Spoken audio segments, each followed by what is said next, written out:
So here's the granddaddy of them all. The obstacle that's near and dear to all of our hearts, the cargo net. Except, even after watching American Ninja Warrior, you guys still don't know how to traverse a cargo net. This is where the biggest backups occur in all races, and I'm going to teach you how to do it. It's really not that complicated, but there is a technique. There's a safe one, there's a right one, there's a wrong one. I'm going to show you all of them. Okay, so again, traversing the cargo net.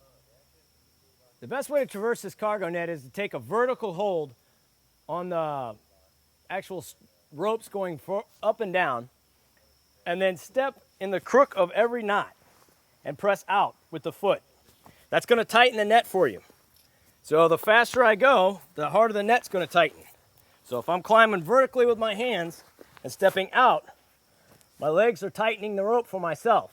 So even though the rope's moving because other people are on this thing, I'm still stable.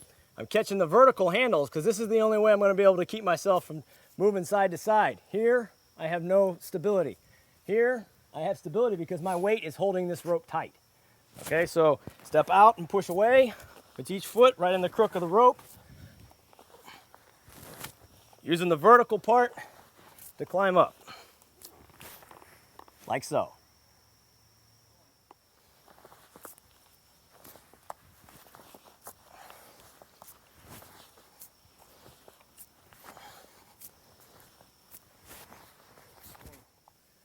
So here we are at the apex of the cargo net. This is the most nerve-wracking part for many people. I'm going to show you how to do this safely and as least nerve-wracking as possible. There's also a faster way, but you got to be less afraid of heights to do that. But key here is to remain close. I've got my hand on the other side on the rope right here. My body's going to remain close to the thing. I'm not going to straddle it like you would a fence post as you're going to climb over it.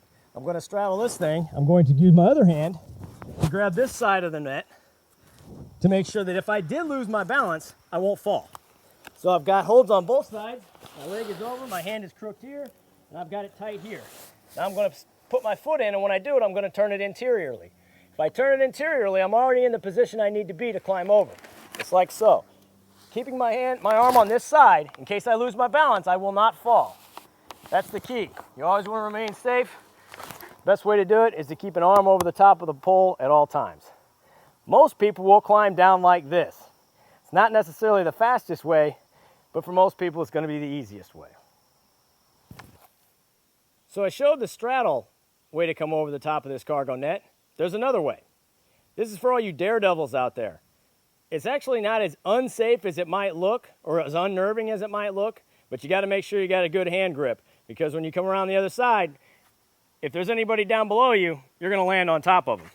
Key is grab a hold here. You're going to step up as high on this side as you can and simply head flip over top.